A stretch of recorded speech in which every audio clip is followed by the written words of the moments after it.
times, and what you need to remember is that in America's past, there were other times when we were in great trouble. And there was a formula that the founders used where each of those times America grew stronger because of our troubles. And we need to follow the same pattern if we're going to take back America. The first thing that I would call to your attention is that the Minuteman understood what the dream is that is America. America is different than any other country, and you could look historically at all these unique things about America. Look, we've won 2 world wars. We've never named emperors or taken over any new territory.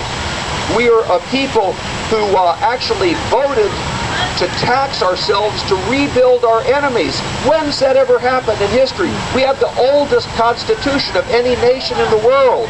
When has that ever happened? There's something special about this country. And what is that special thing? It is a belief that there is a creator, a God, who made each of you to be alive and to have a purpose and a dignity because he created you for something to do. And that's why it is that we believe that that creator blessed us with life and liberty and the pursuit of happiness. That was the formula.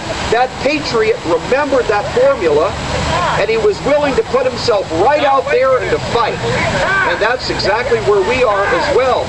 We have to be willing to stand up with our cousin and with our neighbor, and we have to be willing to put our lives on the line. So the second lesson of the patriot is you got to be there, just like all of you. This isn't something 1 or 2 people can do. And the last thing is, why would any of these forefathers of ours have risked their lives if they thought the cause was hopeless? That patriot was fighting the biggest military power in the world. It seemed like a hopeless cause. Why would he do it?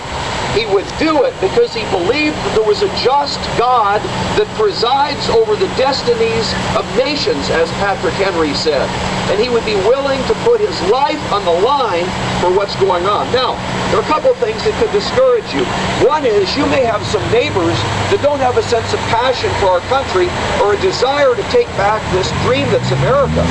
Well, don't be surprised. When George Washington was at Valley Forge, there were farmers that were selling corn to the British because the British paid in gold coin. Don't be surprised that everybody isn't here with us.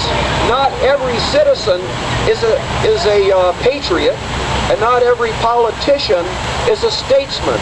But you are called to something different. You are called to be our freedom fighters in this country and to take back our country. And so I would say to you that the main overarching thing about every one of the great patriots and the great statesmen was this.